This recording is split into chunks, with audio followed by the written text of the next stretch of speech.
One decision, one careless smile, and by sunset, a billion-dollar company stood on the edge of collapse. She thought power was her birthright. He knew power had to be earned. This is the story of a quiet man who turned his own firing into one of the most brilliant acts of corporate revenge ever seen. It began like any other Thursday afternoon. The offices of Monroe Systems glimmered in gold light, glass panels reflecting the skyline. Inside, the hum of keyboards, soft conversations, the scent of coffee. Nothing hinted that within the hour, everything would change. At the top of the tower, Natalie Monroe, the CEO's only daughter, and the newly crowned chief strategy officer, was preparing for what she called a necessary correction. Natalie was young, brilliant maybe, but reckless. She had grown up watching her father build an empire and assumed she'd inherited his power by blood, not by merit. And Daniel Hayes? He wasn't flashy. He didn't command attention when he entered a room, but he was the quiet foundation the company rested on. He'd built Monroe's compliance architecture, managed global partnerships, and crucially, his signature appeared on every major continuity covenant with Monroe's investors. That signature was the glue holding hundreds of millions of dollars in place, but Natalie didn't see that. All she saw was an older executive who, in her eyes, resisted change. So when she called Daniel into her office that afternoon, she didn't hesitate. Her words were precise, sharp, almost rehearsed. "We've reassessed you to 0, she said with a small, satisfied smile. "Clean out your desk. Security will escort you." Daniel looked at her in calm, unreadable. Then he simply said, "Understood," no anger, no argument, just quiet dignity. He picked up his laptop, stood, and walked out. To most, it looked like just another termination. But in the world of corporate finance, Daniel's removal wasn't just an HR event. It was a trigger. That single act, deactivating his credentials, set off an automatic enforcement clause inside the company's Series C investment contracts. Arkway Capital, Monroe's largest investor, had written those contracts years ago. They were protective and aggressively so. If Daniel Hayes, the named guarantor, left his role without approved substitution, Arkway had the right to either collect $45 million in penalties or seize operational custody of Monroe Systems. And now, that clause was live. At 6:12 p.m., Richard Monroe, the CEO and Natalie's father, was halfway through a dinner meeting when he got a text from his CFO. It read, "Natalie terminated Daniel Hayes today." The next line froze his blood. Clause 7.4 triggered. Arkway notified. Within an hour, Richard was back in the building. Not angry but terrified. By 8 p.m., the boardroom lights were still on and panic filled the air. Legal teams scrambled, phones rang nonstop, and a single phrase echoed through the chaos. "Find Daniel." At 8:45, the board voted unanimously. Reinstate Daniel immediately. Suspend Natalie pending investigation. But there was one problem. No one knew where Daniel was. He wasn't at home. He wasn't answering emails. His account was already deactivated. Security had walked him out quietly, and he hadn't said where he was going. Across the city, Daniel sat in a small, quiet bar. No theatrics, no bitterness. Just him, a notebook, and a drink. When his phone finally buzzed, he saw Richard's name. He answered after 3 rings. "I assumed you might call," Daniel said. Richard didn't waste time. "We need you back, Daniel, tonight. We can fix this if you come in." Daniel's response was calm, too calm.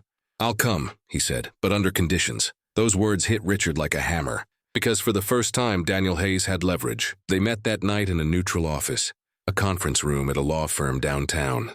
The atmosphere was tight. Natalie was there too, trying to mask the panic behind corporate poise. Richard apologized first.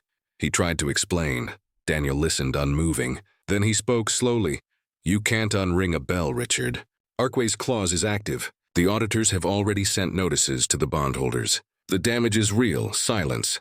Then Daniel continued, "I'll come back, but only if we fix the system that made this possible." He listed his conditions. Full reinstatement, immediate, with all signature authority restored. Republic correction, a formal statement framing his termination as a procedural error. Structural reform, a governance amendment preventing future crises, ensuring no investor could seize control without arbitration. And one more clause.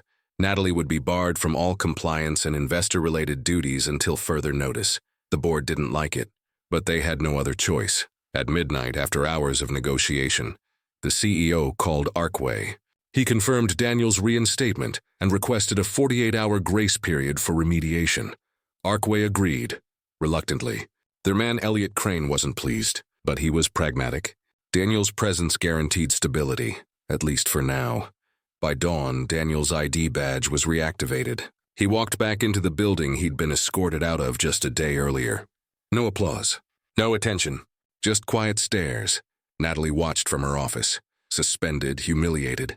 Her father's disappointment heavier than any headline. But for Daniel, this wasn't victory. Not yet, this was repair work. Daniel's first move wasn't to celebrate. It was to analyze. He gathered Monroe's legal and compliance teams and dissected Arkway's continuity clause line by line. It turned out the clause had been rushed during an earlier funding round, when the company's former CFO had caved to investor pressure. The language gave Arkway unusual power they were never supposed to have. Daniel's legal counter-strategy was elegant. He drafted an amendment establishing a compliance committee that could assume guarantor responsibility for 60 days in the event of executive removal. This removed the single point of failure, himself, and made it legally impossible for any future investor to trigger a takeover so easily. But Daniel knew technical fixes weren't enough. He needed leverage, public leverage. He arranged a quiet media leak, a controlled story to the Wall Street Ledger and Tech Markets Review. Corporate governance expert reinstated. After investor clause triggers, $45 million penalty. The articles questioned how venture capital clauses were allowing unilateral seizures without cure periods, a risk to the entire startup ecosystem. Within 48 hours, the story went viral in business circles. Investors across the valley started asking questions. Arkway Capital suddenly looked predatory. Their own bondholders began to worry. If Arkway forced a takeover now, they'd look ruthless, even unstable. Elliot Crane called Monroe directly. "We're open to a settlement," he said, and just like that, the power balance shifted. Over the next week, Daniel negotiated the settlement himself. No more middlemen. The final agreement. Monroe Systems would pay a reduced penalty, not the full $45 million. Arkway would keep an observer seat on the new compliance committee. And the governance amendment Daniel wrote would become permanent. Monroe Systems survived, bruised, but alive. But Daniel wasn't finished. He believed the company's culture itself needed correction. So he proposed one final clause, a leadership accountability plan. It required every senior executive, including Natalie, to undergo governance training and ethical leadership evaluation. It also created a new internal fund to retrain and promote mid-level employees who often got ignored. The fund would be financed by penalties deducted from executive bonuses, a subtle but powerful form of justice. The board approved. Richard signed the motion personally. As for Natalie, her suspension was extended. Publicly, the press described it as a leadership development sabbatical. Privately, it was clear. She'd lost her power, and for the first time she began to understand what her arrogance had cost. Months passed. Monroe Systems stabilized. Arkway quietly amended similar clauses across their portfolio, a silent admission that Daniel had been right. Inside the company, the new compliance committee worked flawlessly. The governance amendment became a case study in corporate law courses. Investors began citing the Monroe Clause, a reform that required grace periods before any enforcement action. And Daniel Hayes? He refused promotions. He didn't want to be CEO. He wanted to be the guardian, the quiet center of stability that ensured no one could ever endanger the company again. He received a new title, Special Counsel for Governance and Continuity, and a long-term equity vesting plan tied to the company's ethical milestones, not just profit. Natalie slowly rebuilt her reputation. Under mentorship from an outside director, she learned patience, humility, and restraint. She'd attend meetings quietly now, taking notes instead of giving orders. Even Daniel noticed the change. He didn't forgive her out loud, but one morning he nodded at her in the hallway, a small, silent acknowledgement that she was trying. One cold November morning, Daniel stood by the window in his restored office. The skyline looked the same, but he didn't. He opened a drawer, took out a framed photo he'd carried in his bag the day security escorted him out.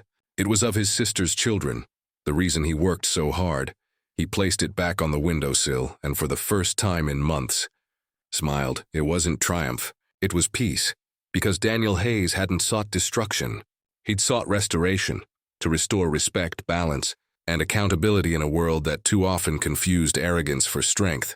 And in doing so, he didn't just save a company. He changed how the industry wrote its contracts. Across the tech and venture capital world, a quiet shift began.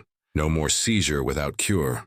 No more unchecked power, all because one man, fired without reason, decided to fight, and not with anger, but with intelligence and restraint. Real revenge isn't loud. It doesn't burn everything down. It rebuilds better, stronger, fairer. Daniel Hayes didn't just win. He redefined what victory looks like.